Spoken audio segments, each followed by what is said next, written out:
I'm just starting the stream and then recording. Hold on one second. That's going.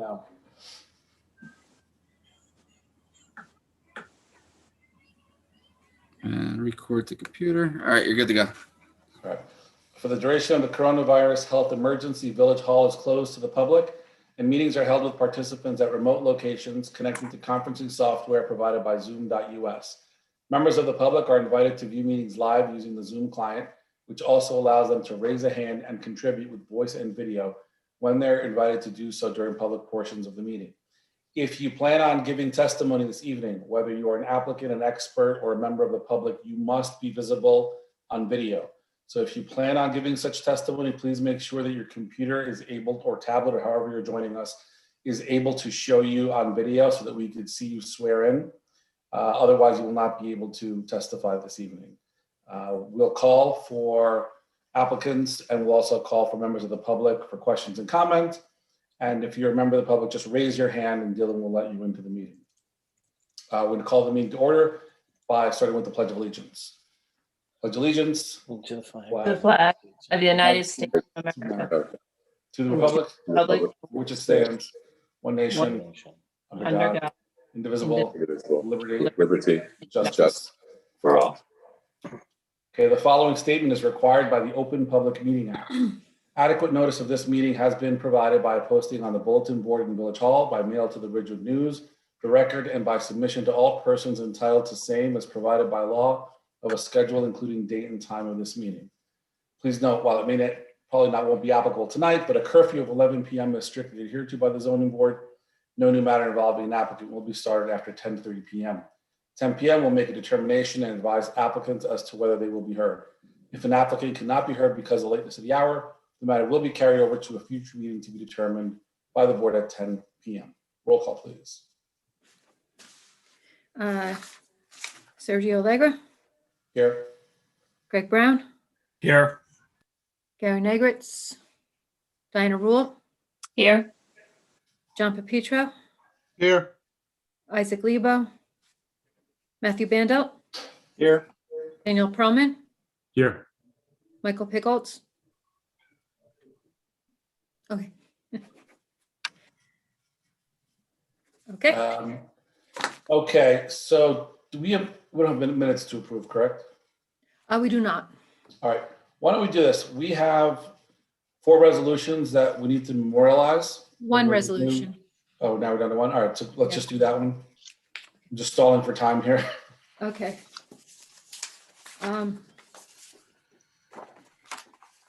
We have the Del Causo, 645 Doris Place.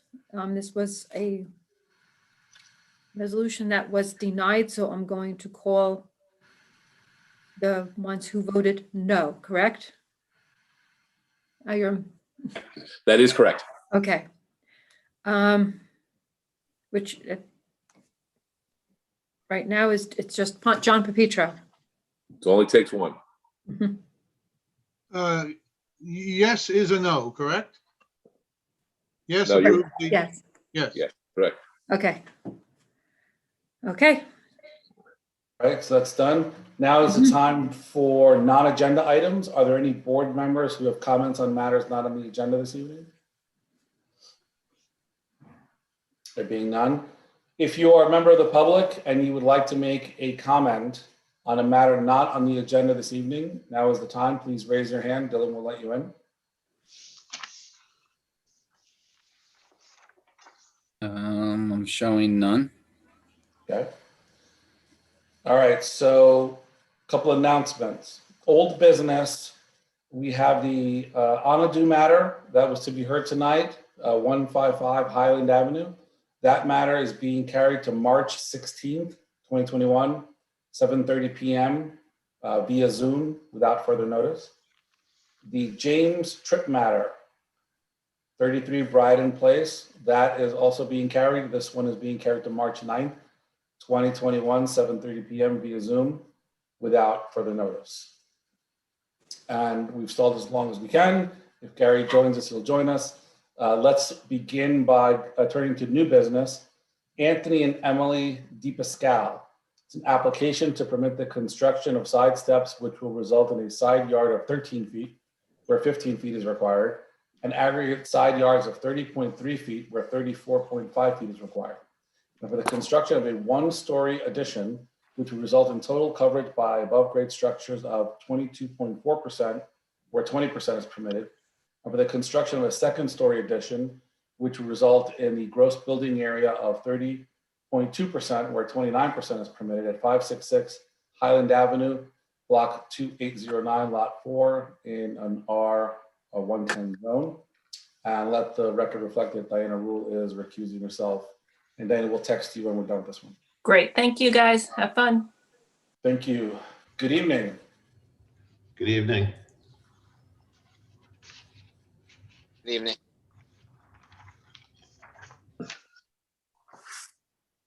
So, Bruce, want to just Raise your right hands. Those are going to testify. Do you swear or affirm the testimony you're about to give will be the truth and nothing but the truth? Yes, I do. Yes, I do. One at a time, please state your name and your address. Anthony, you can go first. I'm Anthony DePascal. I live at 566 Highland Avenue, Ridgewood, New Jersey. Hi, Emily DePascal, 566 Highland Avenue. And who's that little guy next to you? Wyatt DePascal. Wyatt DePascal. Roger Schlicht, 56 Walther Avenue, Ridgewood, New Jersey. Good evening. Good evening.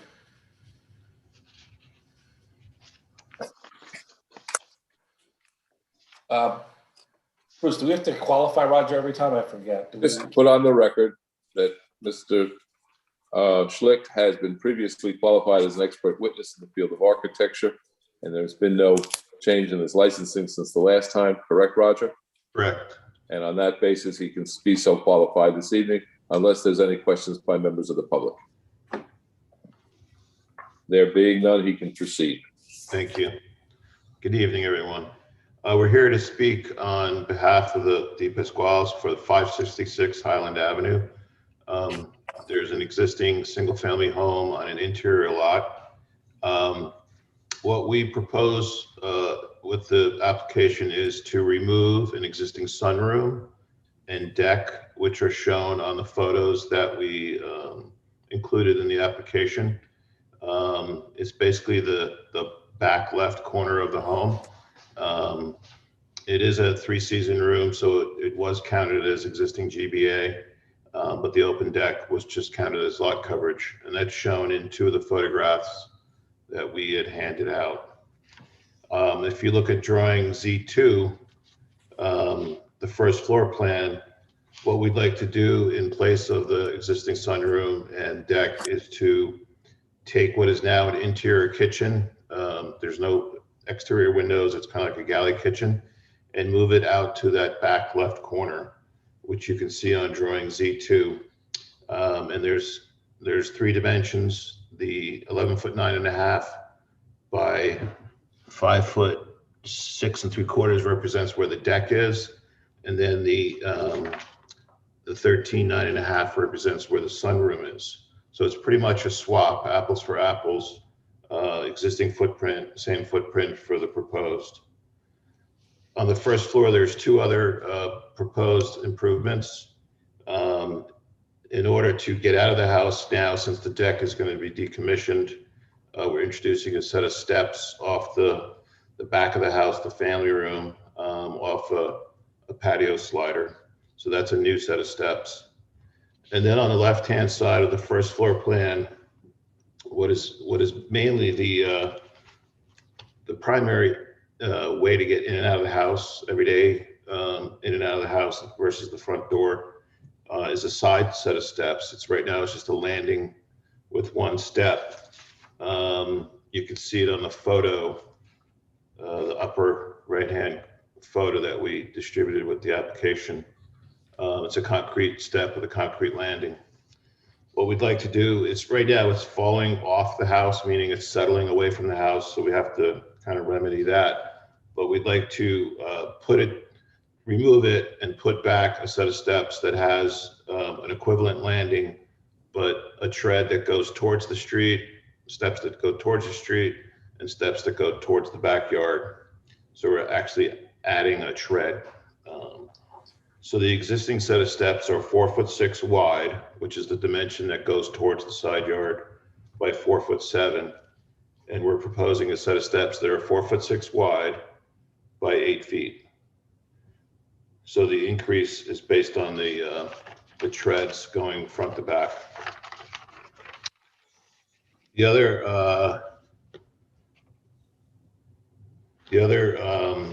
aspect of the project is to, as you can see on drawing Z2, is to do a added bedroom on top of what is now the existing home. You can see it's in the back of the house. Right now, there's an open hallway that goes to an attic space. So it's pretty much ready for access to a proposed new bedroom on the back of the house. So that's shown on the second floor plan in Z2. And that wouldn't be visible from the house because the ridge height is equal to the front of the house, the front main ridge line. So you wouldn't really see that bedroom on the back. So those are the proposed architectural improvements.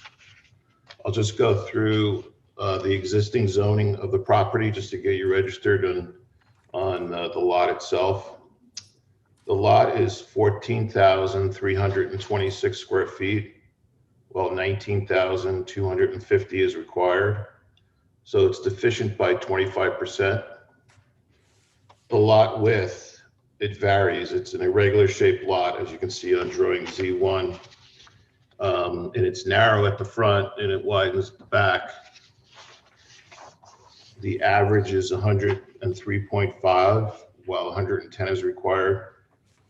So the average is about 6.5 feet deficient of what the zoning calls for.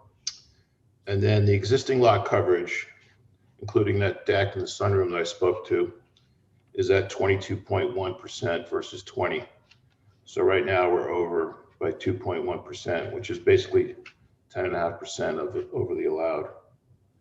So in summary, we have a undersized lot with an irregular shape with deficient lot width at the front of the property, which affects the setbacks. So I'll go through each setback variance. There are 4, and I'll go through the actual request and then the hardship of each. The first variance would be the side yard setback to those side steps that I spoke of. Presently, the setback, because the property is skewed, there's a setback of 13.5 feet and 13.4 feet. And because of the enlargement, the setback would be 13.6 feet because it's actually coming forward where, due to the geometry, there's a little bit more space. But as we go back, the setback would be 13.3 feet. So we're about 1.25 inches closer than the existing step. So it's, in my opinion, pretty de minimis increase of encroachment on the side yard setback. And that's due to the geometry of the property and that the house is not parallel to any of the property lines. The second variance is the combined side yard setbacks. We're proposing 30.6 feet, while presently it's 30.7 feet, while 35 feet is required. So again, this is due to this set of open steps on the left-hand side, causing, 1.25 inch closer encroachment to the side yard setback on the left, which affects the cumulative. Nothing's really happening on the right-hand side. So we're asking for an increase of 1.25 inches to the existing non-conforming condition. Just a note, the combined side yard setbacks to the house with the walls, the solid house, is 35 feet, while 34.5 is required. So we're not proposing any enclosure that would violate the combined side yard setback or any setback. We don't need, other than the step, the house itself, the proposed improvements and the existing house are compliant on the left, right, rear, and front.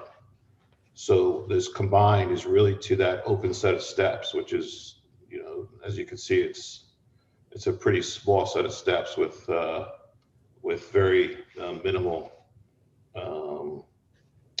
view disruption. It's very open. So the hardship with these two setback and combined setback would be a C1A and a C1C hardship due to the narrow lot, the irregular shape of the lot, and the juxtaposed geometry of the house to the lot. And then the C1C is basically the lawfully existing structure where it exists now. So at this point, the increase of the encroachment is less than 2 inches. So I think, in my opinion, there'd be minimal to no negative impact if these two variances were approved from the existing condition. The last two variances that we are seeking this evening is lot coverage and gross Hey, building area. Roger. Yes. Roger, do you mind if we knock this issue out first and then move on to the lot coverage? Sure. I just want to, if what you're saying is, if I'm following it, the everything on the lot when it comes to setbacks would be conforming except for these proposed steps, right? Which is the replacement of the old steps. Correct. And we're talking about 2 inches. Inch and a quarter. Yeah. Inch and a quarter. From the existing non-conforming condition. Okay, so what would it take to make them conforming? It's supposed to be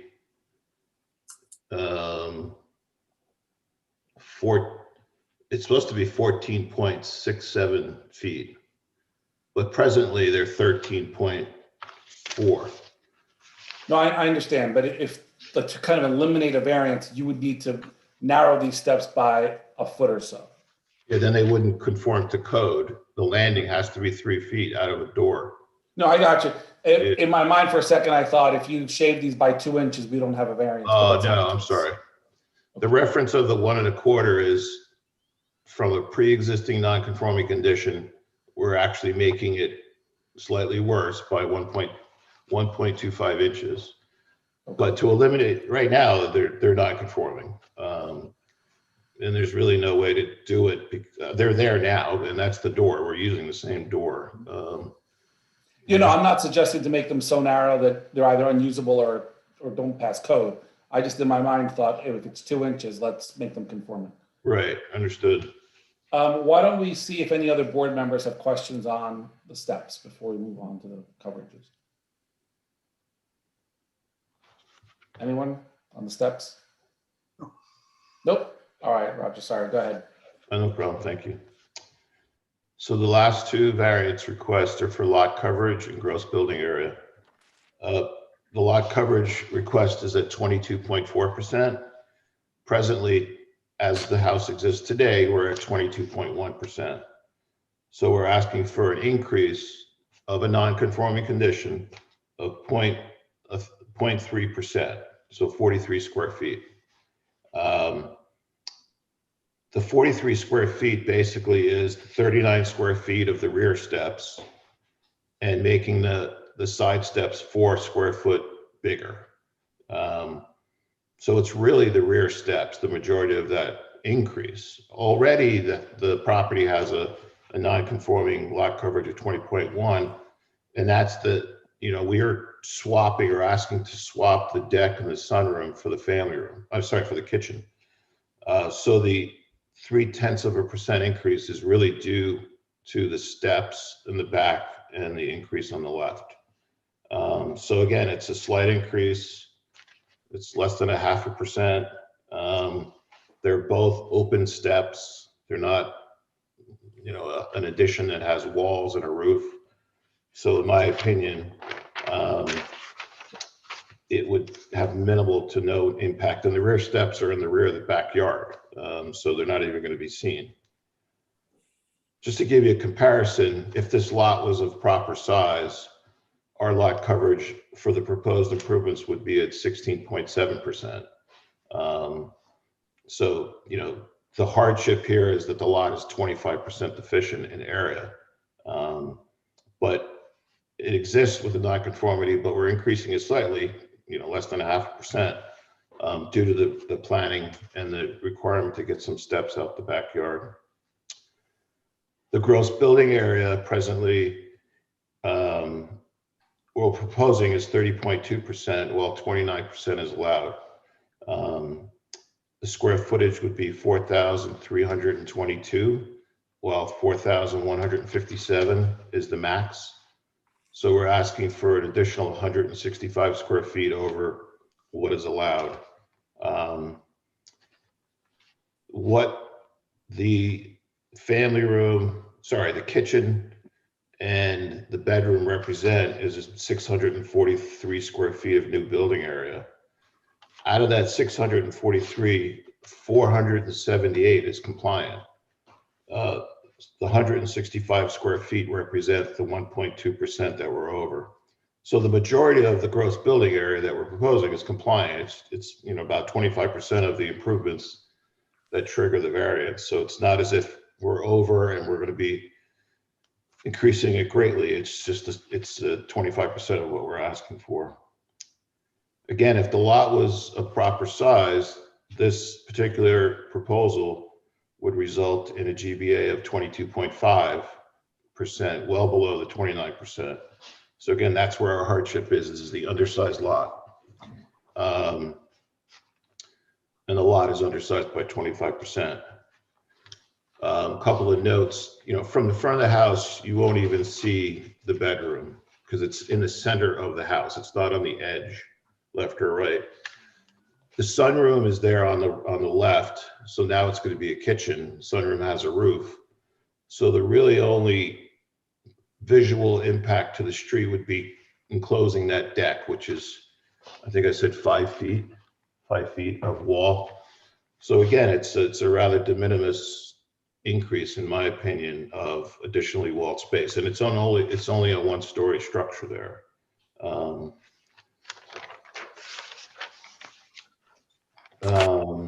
And as I said before, all these house additions have conforming setbacks, actually greater than what's required. So again, the hardship here would be a C1A due to the deficient size of the lot and the existing conditions of the lot itself. So I'll be glad to answer any questions if the board has any.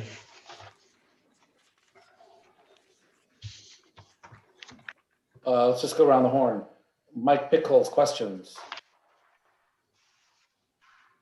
No? Dan Proman, questions? Not at this time. Nice presentation. Thank you. Greg Brown, questions? Hey, Roger, just one question. So the enclosed portion of the porch, that is included in the current lot coverage calculation. Is that correct? It's included in the lot coverage and the gross building area. And was that, so at some point, and I didn't see anything in the application or the record that showed any variances for that coverage, right? No, this is how the house was purchased. So, right. So okay. So then we go under the assumption, since the Pasquales purchased the house like this, that at some point in time, this porch, this deck patio was enclosed. Yeah, the actual sunroom has you can see it has a real roof with shingles and siding, and there's a concrete floor. It looks as if it was done in the 70s or the 60s. It's nothing that's noticeably new. I think there was a few additions to this house. I think this whole back addition, the whole back of the house was an addition with this 1-story low-lying roof. But Jane, I don't think there were any previous variances. There were not. Yeah. No, you didn't find any. So if you remove that square footage, I'm just in that enclosed porch, would you be compliant then on lot coverage? And lot coverage? Yeah. lot coverage, let me tell you how much I need. So it'd be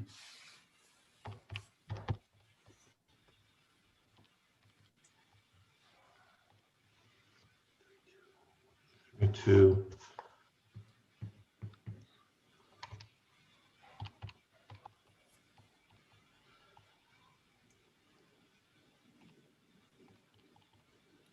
We'd have to remove 343 square feet, 344. So it would be more than the screen porch. Right. Okay, that's my only question. Thanks. Greg, Jonathan Petro. Yes, thank you, Mr. Chairman. Mr. Schlitt, how old is the house? Do you know that? Auntie, do you know? Yeah, I think when I did the research, it was built in the early 50s, so 52 or 53. Yeah, Peterson built home. Okay, 52, 53. And Roger, you answered part of my next question about how much of this house now was added on to get it to the 22.1%. So we have no history to know how or why, or if any of it was approved to go to 22.1. Do you have anything to add to that? No, I mean, Jane does her scouring of the records, and we typically get them when they exist. Architecturally, it seems as if the back of this house was an addition. And from the inside too, I'm sure this kitchen that we're trying to improve, it's now totally interior. It's a galley kitchen. I'm sure that used to be the back window, and then they put this addition on the back. When and by who, we don't know. Okay. So architecturally, it looks like there were things added on. Okay. So then, even though you're adding 0.3% here to go up to 22.4, what you're asking us to approve, the board to approve, is everything that exists here now, because there is no history to say it was even reviewed or approved. And I'll defer to our board attorney here. Does the board need to consider this as all new area? No, I would say to you that based upon there being no history for what's occurred, the typical assumption, and based upon the aging of the house, is that the construction that exists there now predates the current zoning code that required this type of coverage requirements. Okay, very So good. we have a non-conforming situation, non-conforming in that it took place before the code was modified. Yeah, I know GBA didn't exist back then, and FAR, I don't think existed back then either. Okay. All right. And one more thing, Mr. Schlitt. Why is the overall size and scope of this house now so large that it exceeds the lot coverage and gross building area, where there appears to be at least some avenue or option to not exceed the lot coverage and beyond what's already there and the building gross building area, meaning that we have a 3,900 square foot house, which you want to go up to 4,300. That's a pretty big change. And I'm wondering if you made any attempt with the applicant to stay much closer, if not within the existing conditions. That is, go from 27.8% on your gross building area right to 29 and deal with the increases that would be permissible from that perspective. So if you look at Z2 and you look at the first floor plan,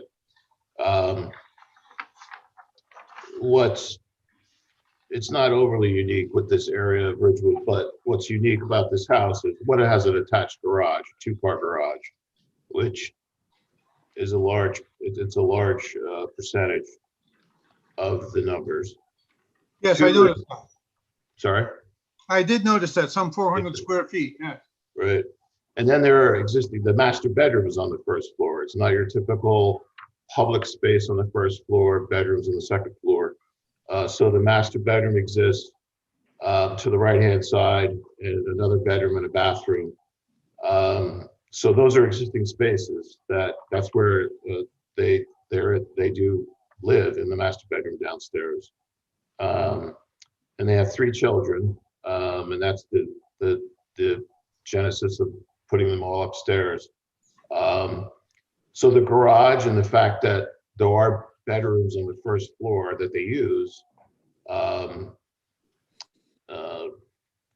pretty much decided where the public space of the house is. It's actually kind of an awkward. You come in and you kind of pass the bedrooms, you make a left.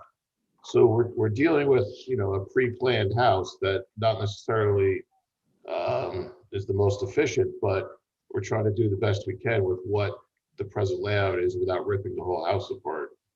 So I think, you know, if you look at having bedrooms on the first floor and an attached 2-car garage, that really impacts how you plan the public spaces of the first floor. So that's how the numbers got to where they are. Okay, well, And I think the hardship here is that, you know, the lot is 25% efficient, but these overages are not even near equal to what the lot efficiency is. I think I have them. So we're going over 4.2% of the GBA for this lot, while the lot is 25% efficient. So I always look at, like, how much are we going over when we use the hardship of the lot being undersized?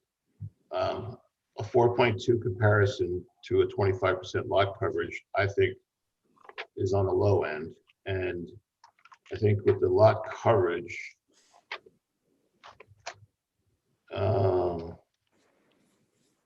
you know, we're asking for an increase of 0.3%.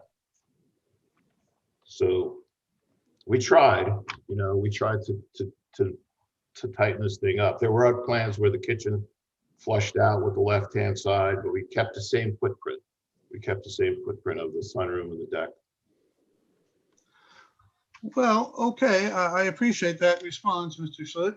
But that bedroom you have on the second floor there now, of all the existing bedrooms, they range from about 240 square feet down to 192, which none of them are too small.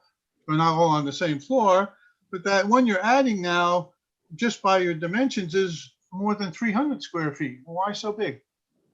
So that was interesting, because if you look at the rear elevation, if you make something so small and it's the only element on the second floor, I always call it, looks like a pimple on the back of the house. So you have to think about the inside and the outside massing and how the massing and the elevation is going to look. If you do something extremely small on the second floor and it's really floating on its own, it would look awkward. It would not be successful from the outside. So this was sized not only from the inside, but from the outside. So there is an influence on how big it should be, in my mind, as an architect, so it looks good from the outside.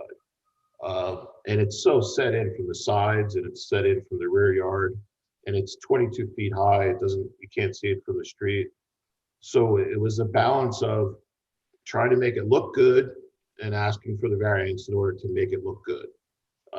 So it's not as if we put a 10 by 10 bedroom off the back of this house, it would look like a tack on of a 10 by 10 bedroom off the back of the house. I'm sure you've seen those. So the exterior had an influence on the size of that bedroom. Yes, and all right, and so when you add up, or I just total all the bedrooms now, you're almost 1,200 square feet of bedroom space in this house. That's kind of large, I would say. And now going back down to that addition here with the kitchen, breakfast area, family room, by my measurements with your numbers here, that also is quite large, 760 square feet. Why so big? Which is which one are you saying?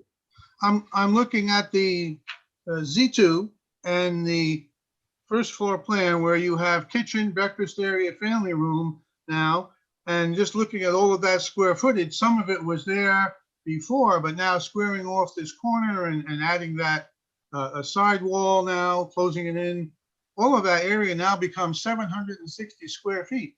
Why so large? I was going to check your math here. I'm approximate. I'm not saying that's exactly that much, but it's still quite large area you're creating by adding this addition? Well, Why so big? we didn't show the furniture, but how the, you need about 12 feet for a breakfast table. So from the back of the island, the breakfast area goes almost to the word family. And then we have just one sectional couch when we've done the furniture layouts. So if I were to show the furniture, it's pretty packed left to right. In the comparison of homes of today, if you look at the area of the family room, the breakfast, and the kitchen in comparison to the whole first floor, usually those three rooms take up more of a footprint than what we're proposing. And again, it goes back to the point that we're dealing with an old house that was planned, and we lived differently when it was built and planned, with the front dining room and the living room and the bedrooms on this floor. So in my opinion, the family room, the breakfast area, the kitchen is small in comparison to other homes. Usually that's the vast majority of the first floor, and then you don't have, the other spaces are a lot smaller. So, I would say that area is not oversized. It's actually a little bit undersized, but we want it to stay within the footprint of the deck and the sunroom. When you put furniture in there, it's a little snug.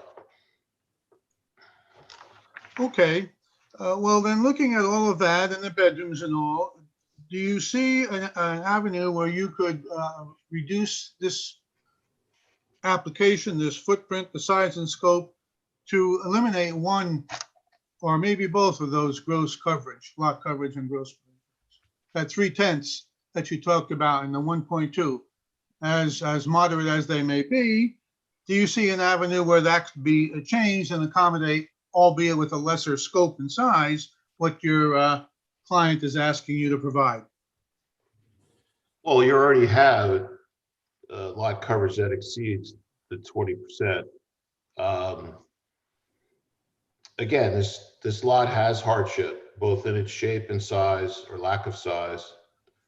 So, and I feel what we're asking for is not an excessive request as far as the variances are required, or that we're requesting. No matter what we do, we needed variances to do something. Once we touch the deck of the sunroom, we're touching a pre-existing non-conforming condition. So I think there'll be variances in all four categories, unless, I don't think you could cut off as much as you're suggesting to go to a 20%. That would be quite a bit of, I think I said 400 square feet. Well, I'm not suggesting you go back to 20% on the lot coverage, but I think on the gross building area, you may have some wiggle room, and you could eliminate a variance. So was that ever considered, even with your appearance and architectural shape and balance that you mentioned for that second floor? Well, there were sketches with a larger footprint, a larger first floor and a larger second floor, but this is what we got back to. Again, we look at the deficiencies of the property and our proposals and how aggressive or not aggressive the variance requests are. And in my experience, I thought these were within reason. These were not over the top numbers. And I know we're starting at a point, the way that they bought the house, this is the existing condition. And I think recycling that space doesn't really cause a lot of negative, or if any negative impact. The neighbors have seen the plans. I think they're here to speak tonight on behalf of the applicant. These are all low-lying additions. This is not, in my opinion, in my experience, a grand, over-the-top application. So it was a balance of what it looks from the outside and what the numbers are. We look at the numbers, of course, but we also look at the functionality and the aesthetic.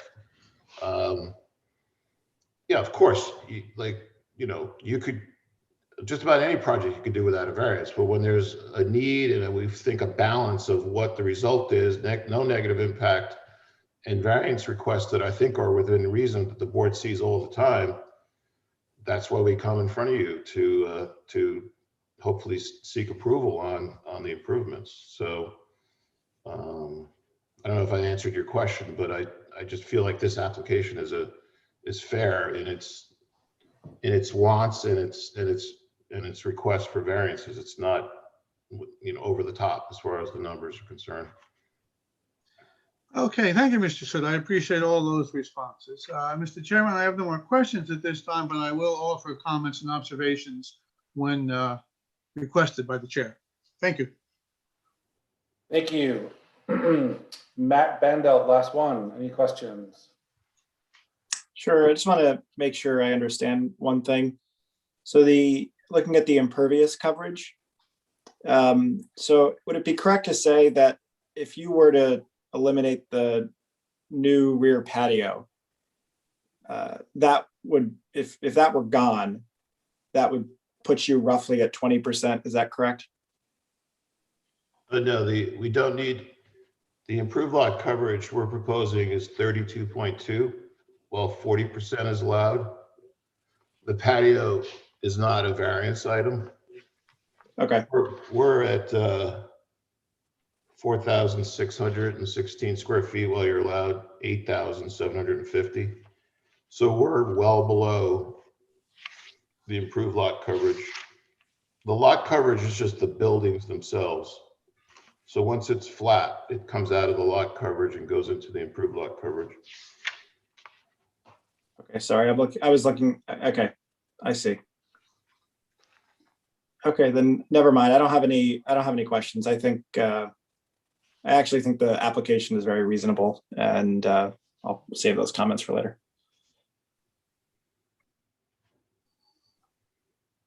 Thank you, Matthew. So Roger, just kind of to summarize here, the home is currently a 4-bedroom home, correct? Yes. And the proposal is to add a bedroom to make it a 5-bedroom home, correct?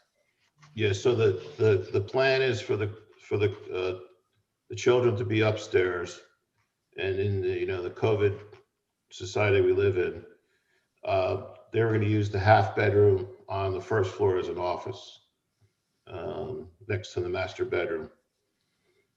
So they would have 3 children upstairs with the 1 bathroom, and then downstairs the parents would live with the half bedroom being a office. So, and really this is kind of getting back to John's point, which is you could have kept this as a 4-bedroom home and essentially swapped the first floor bedroom for the upstairs bedroom, move the master bedroom further to the front of the house, and had essentially the back of the house be kitchen, breakfast area, family room, right? I mean, that's a choice you could have made, and you would have perhaps still been non-conforming, but certainly not meet the variances you requested today, correct? That would affect the GBA. But the setbacks, all the setback variances are related to that side step. No, not the setbacks. You're closing in a deck. Sorry, maybe I didn't make the next leap. If you move the existing master bedroom as I proposed to the front, eliminate that bedroom, you don't need to close off the deck. Well, or perhaps just a small portion of it. That middle bedroom is not equal to the present master bedroom. That middle bedroom would not fall into the category of a master bedroom.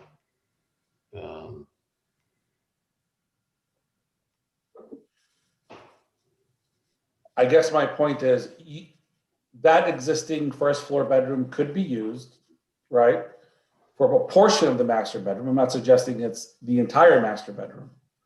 And therefore you would need less, you would need to go out less with an addition.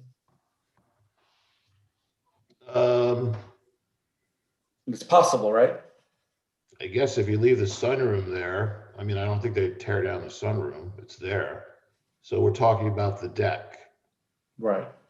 So that, if you left that, the shape isn't the greatest shape it wouldn't, it's not as clean as what a kitchen shape should be, but you'd still need a variance. We're talking about the difference of maybe 0.3%. If you Well, I'm just saying that's kind of what John is getting at, which is we are not talking about big numbers, but we're also not talking about something that, oftentimes we'll look and there really is, it's a puzzle that can't be solved, right? And there is a hardship because really the only way to accomplish the goal is either to do nothing or to do, what requires a variance. Here, there was a clear choice. You went from a 4-bedroom to a 5-bedroom. You wanted to keep all of the existing bedrooms, and maybe it was a cost issue. You didn't want to move the master, but what I'm saying is that is clearly, in my view, at least I don't know how other board members feel, a choice that could have been made, and it would have reduced the percentages and the number of or not the number, but at least the overages. But that's me. I don't know. I think maybe John might feel the same way. Perhaps other board members don't. All right, so we've gone around the horde once. I'll open up one more time for any follow-up questions by board members, and if none, I'll open it to members of the public. There being none. So now is the time for members of the public to ask questions. Mr. Schlick said that there might be some who might be making a comment on the application. I'll call for those in a minute, but right now it's for anyone who wants to ask a question. Just raise your hand, Dylan will let you in. I'm not showing any. All right, so now is the time for comments. So if you are here to make a comment on this application, please raise your hand. I have one. Linda, bringing her in. Do you want it with the video or without? Has to be with the video. Okay. It's both my husband and myself. Oh, wait, hold on a minute. Sorry about that. Can I go? Well, first? Okay, Can I go first? Yeah. Do you want All us? right, so Before anybody goes first, the laws require that you have to be sworn in just like the other witnesses. Okay. So if you would raise your right hand, please. Do you swear or affirm that the testimony you're about to give will be the truth and nothing but the truth? Yes. Thank you. Now, each of you give your full names and your address. Dennis Tarzian, 576 Highland Avenue, Ridgewood. Go ahead, Linda. Linda Tarzian, 576 Highland Avenue, Can I go now? Ridgewood. Thank you. Okay. Please proceed. All right. For the record, we have been residents of this property since 1988, which is approximately 33 years plus.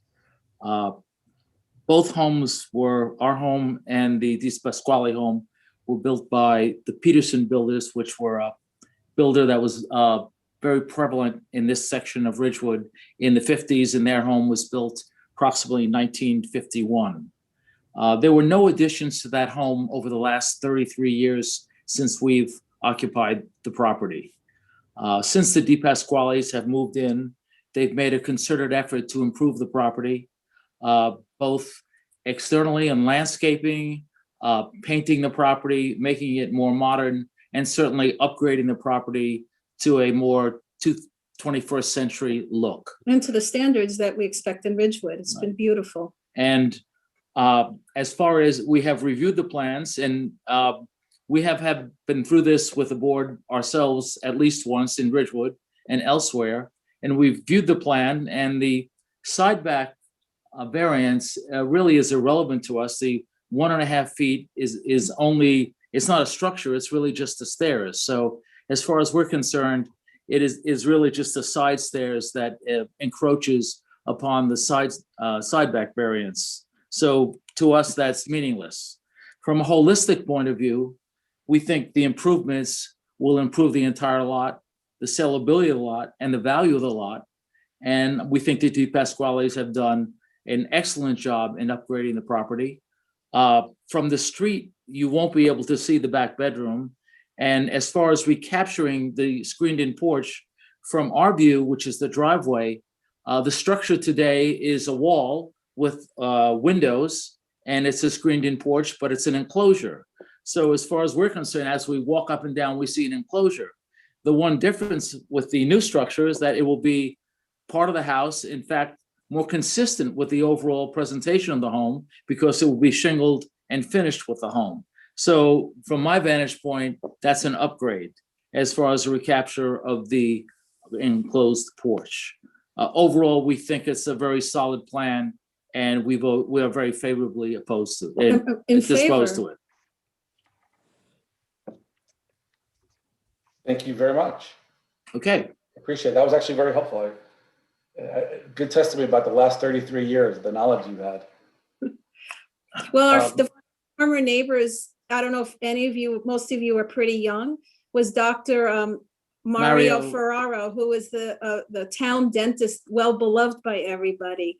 And he met his future wife at Graydon Pool. So theirs was a love story that they always were happy to share with Dennis and I. Actually, he is a Ridgewood royalty. He was the center on the 1933 Ridgewood High School football team. Well, you're the town historian. Thank you so much. Yeah. Okay. Appreciate it. Anyone else? Dylan, do we have anyone else to make a comment? I'm showing no others. Okay, back to you, Roger. Thank you. You know, I think this property has hardship. It's definitely undersized lot, has irregular shape, causes setback issues. The house itself is placed in the right location. There's no setbacks. It's not too tall. It's not too close. And as the neighbors has described, I think it's going to be a vast improvement in tying together all the different parts of the home. And then again, the lot is 25% deficient while we're asking for 4.2% over the allowed GVA. To me, that's a very low request based on how severe the deficiency is. And the lot coverage itself is 10% over while the lot is 25%. So we're not even near an equal deficiency to the ask, meaning if this house was designed and sized in a way that it would be compliant on a properly sized lot, then I think the house would be too big. I don't think the house would be too big. It's rather de minimis changes as far as I'm concerned on the front. The view is very small change, just looking down the side of the property. I think the hardship exists here. I think there's no negative impact, and I think there's positive improvements by tying all the pieces together that will make the house look as a whole. So I think there's grounds for improvement and approval, and I think they're well below what the deficiencies of the lot are.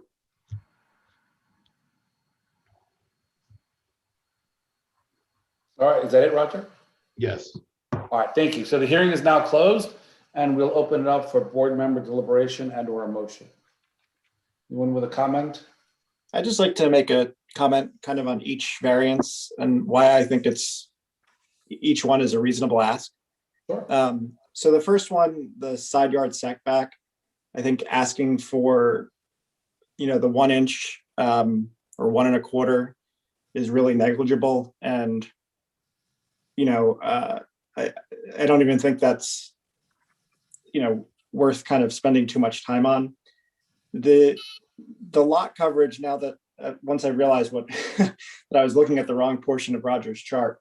So they're basically over by 43 square feet of lot coverage, which, if they were to shrink down the rear steps or something like that to get out to their patio, or if they shaved a foot off of the bedroom, they would go back to what the current lot coverage is. And, I guess we could ask them to make a bedroom slightly, or, well, that if you change the second floor, that wouldn't really do anything. But the number just seems so small in terms of the change from 22.1 to 22.4. And then the final one with the principal building area at for gross building, they're at a, they're starting from a canvas where several of the rooms on the first floor are bedrooms, which is sort of abnormal.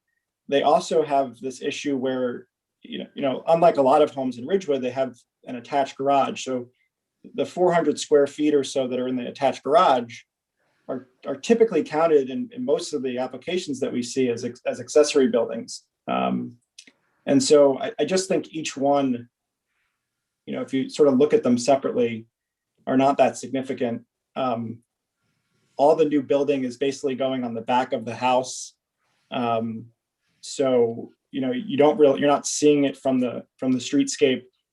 My opinion is that we should approve the application. Thank you. Matthew, anyone else? Yes, Mr. Chairman, I'll step in here if I may. I recognize the undersized lot or the technical differences. This is not uncommon in Ridgewood. However, the home itself is placed rather uniformly in about the center of the property and within various front and rear and side setbacks. So it was placed there with the overall size of the lot in mind.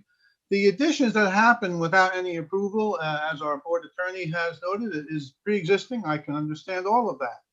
But I don't see that the size of the property, even though it is some 20% less, rises to the level of a hardship that inhibits the applicant from modifying the inside of the house to suit their needs. And whatever the existing internal hardships of the home are to the applicant, well, that's not something that qualifies for variance relief. The size and scope of the house here can still be addressed to supply what the applicant may want, but in a more conservative way. So while I cannot say this is an oversized building for the property, it is beyond what I think can be approved within the existing condition of the property. The applicant purchased it that way. They saw the size and scope of it. It does allow for some expansion with modest change. Understandable that some variances may be needed, but I don't see that much attention or sufficient attention was paid to staying closer to the zoning requirements. And that second floor bedroom, without putting too fine a point on it, is really a benefit for the applicant, not the Village of Ridgewood. So I'm not in a position to approve this, Mr. Chairman, as it has been presented. Thank you. Thanks, Jonathan. I kind of see things your way a bit in the sense that the house was non-conforming, it was over, and instead of staying with the existing footprint, which they could have done, instead they said, no, let's make the house even bigger because we won't ask for that much more. But unlike, well, forget other applications, just this particular application, there was a way to make this first floor work for them by using an existing bedroom. I don't think a hardship is, I don't want to lose a bedroom. People redo their houses all the time and they swap room functions for other functions. And they could have easily done that here, but instead of keeping a 4-bedroom home, they want to add to it and make it a 5-bedroom home. But again, that's me. So anyone else with comments or a motion?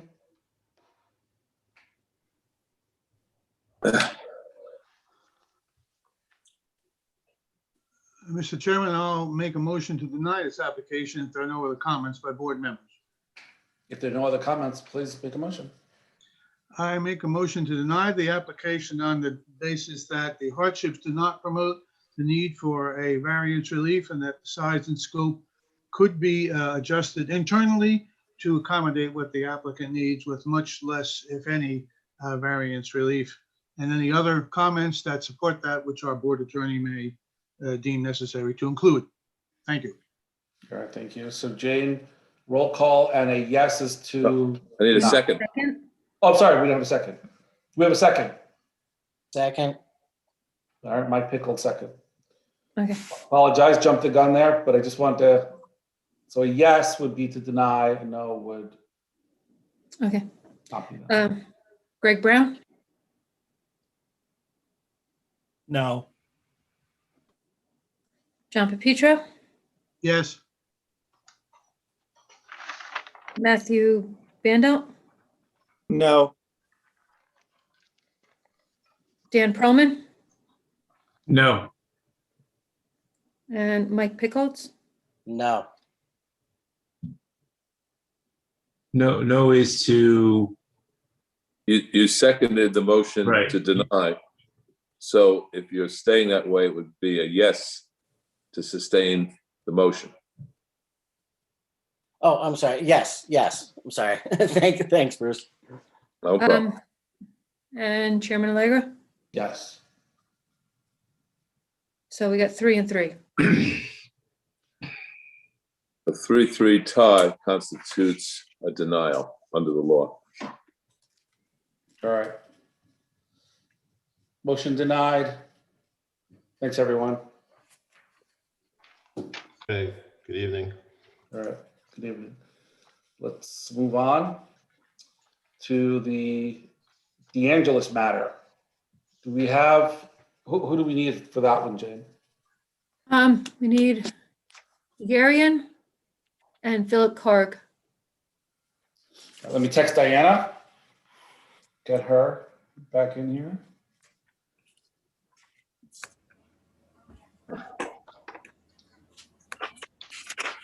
You know what? Why don't we do this? I'll get Diana back on, and why don't we just take a quick, like 5-minute break, and then during that break, Dylan, if you don't mind, can you just make sure we have the applicant ready to go? Yeah, there, I brought him in already. All right, thanks.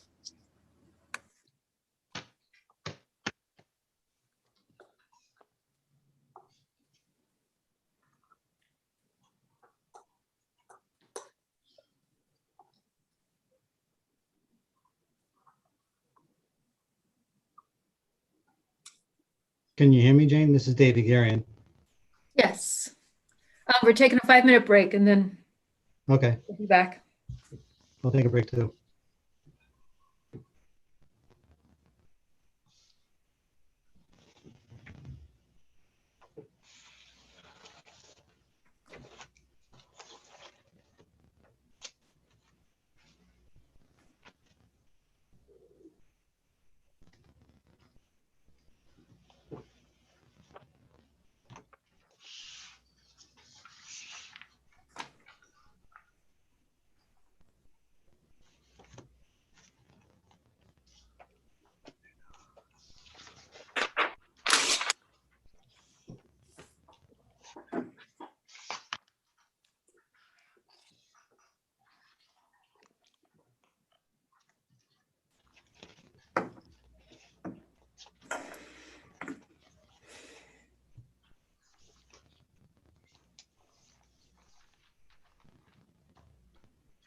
Hey, Dylan, can you hear me?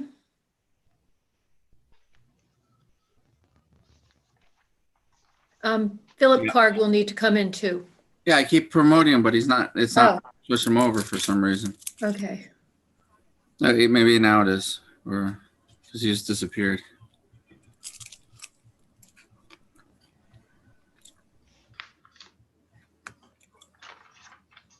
Or did he just disappear? Maybe he signed off and he's gonna sign back in. Okay. All right.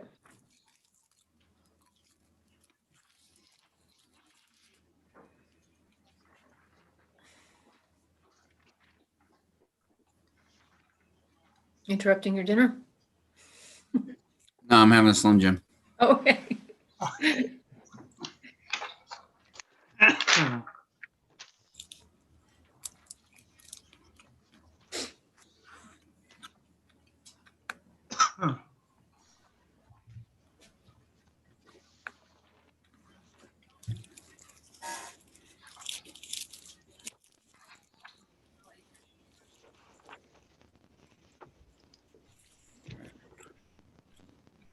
Karg just came back in, so let me see if I can promote him.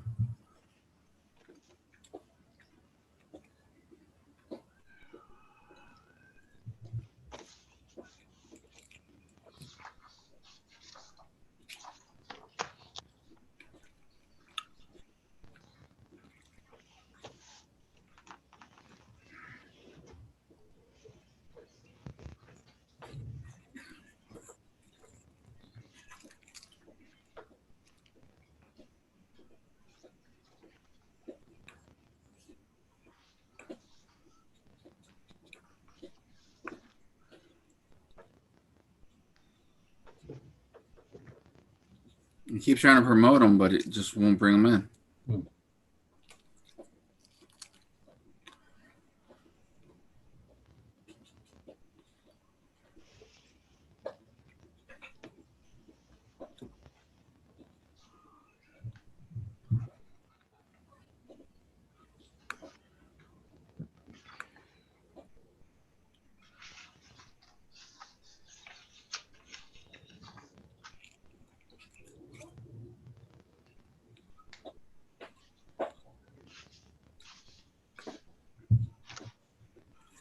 That's weird.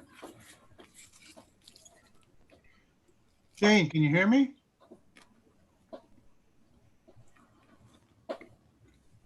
Yeah. On your trip, did you happen to go across any parts of the remaining Route 66? Only where it's with 40, I guess. There's parts of it that, but not the old, no, because it was really, wherever we did go, the whole trip was done in like 5 days to go from. Okay. I met him in Nevada and we drove to North Carolina together. So There's very few segments left that are actually Route 66. It's Yeah. basically all Yeah. I-40 now. Yeah, I did a similar trip about 10 years ago right. when I lived in California, and it's it's interesting. Yes, indeed. I've been on a lot of it over the years, so but it's deteriorating. Although it does make you feel like you go back in time if you get off the highway and just stop somewhere along the original tarmac. Oh, there he is. Think of what Got it him once was. Yeah. So you didn't send postcards, Jane? No postcard? How are we going to know? Hi, we're here. Mileages. You're I'm glad you had a good trip. And now you're upside down. Yep. There you are. I apologize. Every time I'd log in, it just was kicking me out. Every time you were trying to connect me. Yeah, I allowed you to talk and then promoted you, and that time it worked. That was weird. I never had that before. Okay, so who, before we just open the meeting again, who do we need on the line? They're there. They're there. Corrigan Igarian. And Igarian's in? He's in. He doesn't have his video up yet. Mr. Igarian, can you just make sure your video works? How's There that? he is. Oh, there we go. All right. So if, so I guess we didn't get Gary today. That's fine. Nope, I don't know. I looked back to make sure he didn't email me and he didn't say anything, so. All right, so Mike Pickles, Greg Brown, we'll start making our way back in. Bruce too. Yeah, Bruce. There's Bruce, and we just need Michael.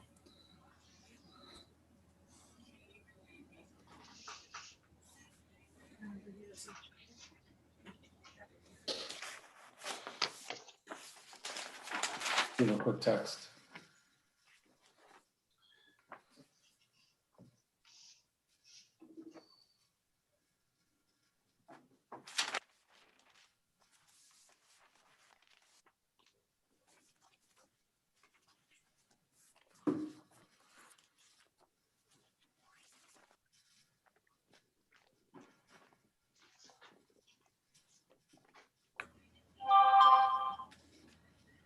All right, there we are. Mike, we had you when we lost you. There he is. All right, great. All right, so we'll call the meeting back to order. The next matter we'll hear is the matter of Jennifer DeAngelis.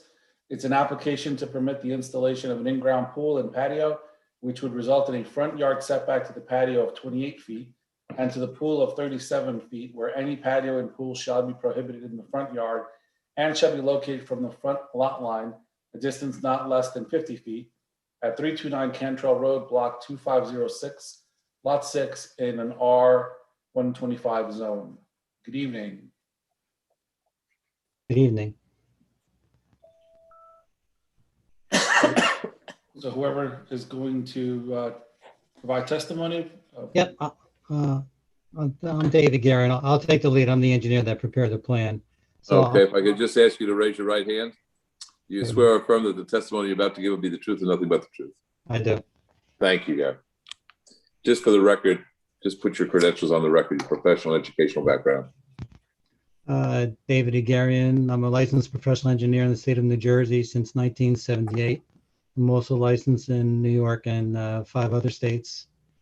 I have a BS in civil engineering from NJIT and an MBA from Rutgers University. I've been practicing civil engineering since 1975, and I'm the owner and president of DJ Agarian and Associates.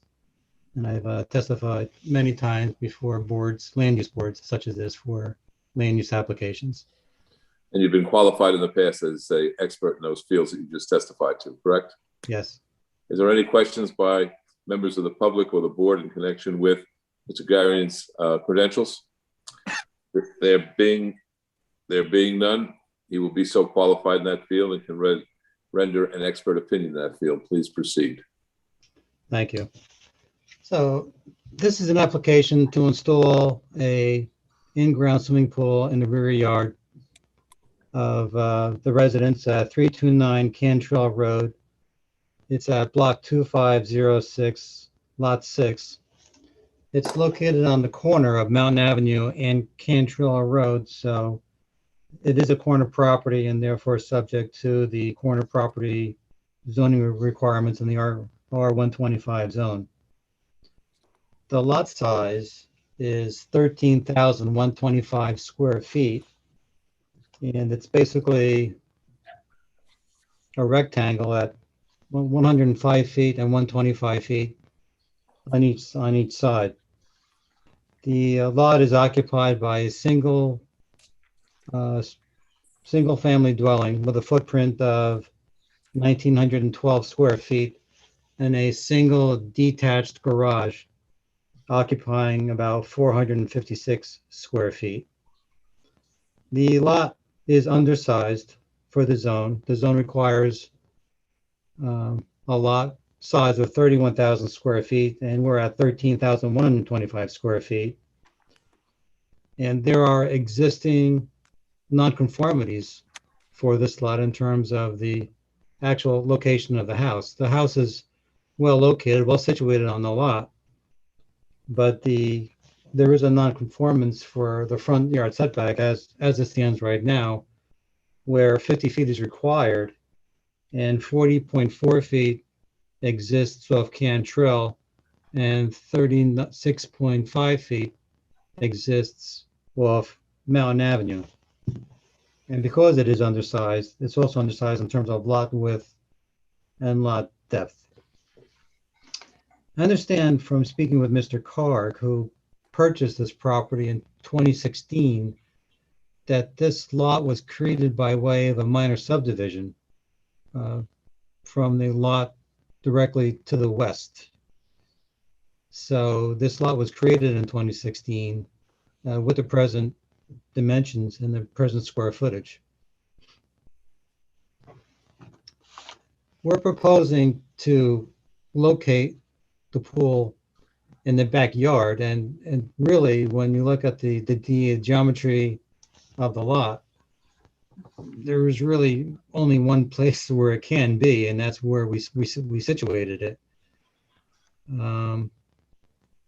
The pool itself, the edge of the coping, is 37.0 feet from the westerly property line, which is the front yard off Mountain Avenue, and the patio is 28.0 feet from that same property line. That creates a patio of about 8 to 9 feet on the west side, and there's a walkway that's about 5 feet on the south side, and a very small walkway on the east side, only about 3 or 4 feet, so that the pool itself is only about 7.5 feet from the garage, with the pool filter and heating equipment situated in between. So it's really situated geometrically in a place where it has to be. If the 50-foot setback were imposed for the layout of the pool, the 50-foot setback would push the available envelope for the pool to be only 17 feet wide by 18 feet long. And that would include any coping, and that would also include any sidewalks or patios. So it's just not possible to meet the 50-foot setback from the front property line and to be able to build a pool, backyard pool in that location. We are seeking only one variance, and that's the variance, the front yard variance from Mountain Avenue. Previously, there was another variance requested that would have been covered by coverage by improvement, but we have removed some impervious features off the plan. For example, the slate walk in the front of the house, and we are able to bring down the coverage by improvement to 5575 square feet, where 5600 square feet is allowed. So we meet the side yard setback requirements, we meet the rear yard setback requirements, we meet the coverage requirements and so on, and also the setback from the house, while giving Mr. Card a reasonably sized pool. I think it's 26 by 14. I believe he has 4 children. So that's a good sized pool for those 4 children to play in. It's going to be a pool that's 4 feet to 6 feet deep. So having said that, I think that's the best plan that we can put forth. I just want to point out one other thing, as there's a very substantial vegetative screen in the right-of-way and also on the Card property between Mountain Avenue and the pool. So the pool itself would not be visible from the roadway. And the layout of the patio itself, we squared that off with the existing slate patio to make it look nice and functional for the family. So this layout requires one C1 variance, which is directly related to the size of the lot, the geometry of the lot.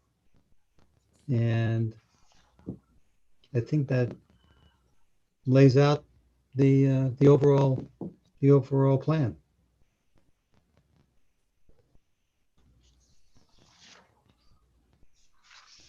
Thank you. I have one question before I turn it over to the board members. What's the distance between the garage and the proposed pool? Is it 7.5? Yeah, 7.5 feet. I don't think there's a Ridgewood zoning ordinance that talks about how close they can be. There is not. There's not. Is there a state or other requirement that that talks to how far pools can be from accessory structures? There's usually a requirement to be 10.0 feet from the principal residence. And we meet that. We're 13.4. That is correct. Okay. But not from a detached garage. Not from an accessory structure. No. Right. Okay. Thank you. I'll just open it up. Board members, questions?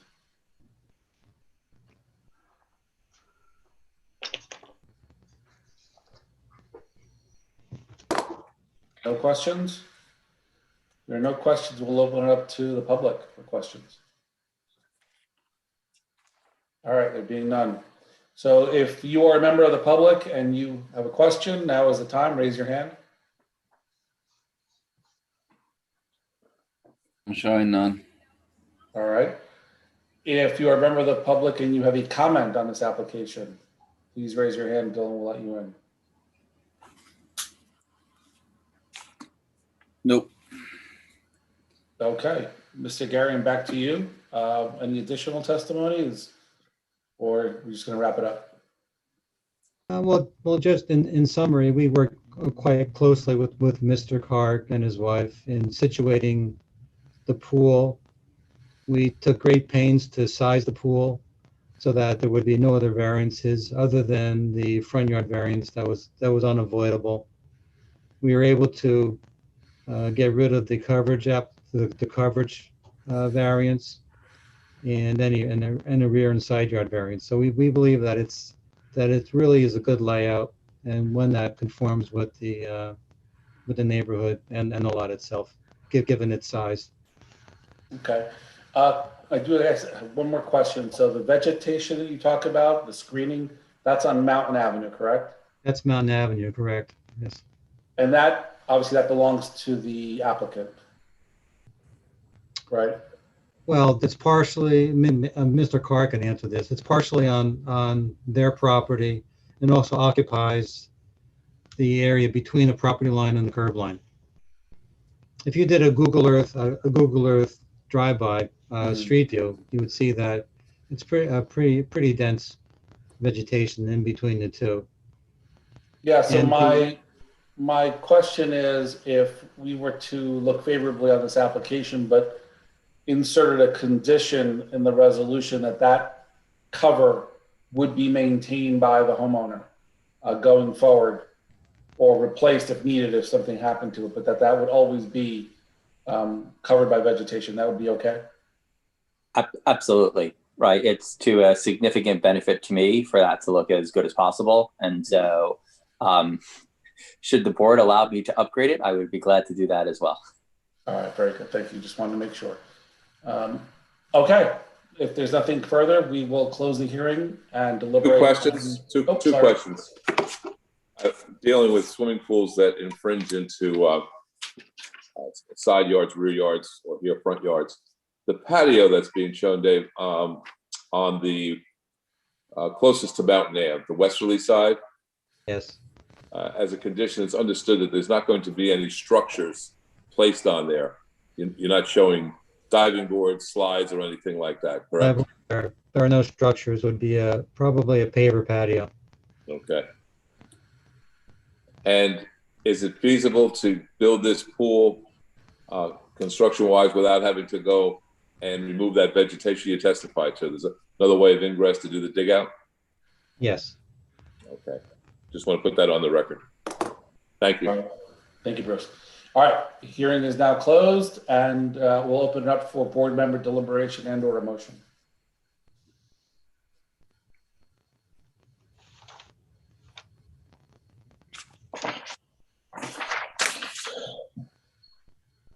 Anyone want to make a motion if we're not going to deliberate?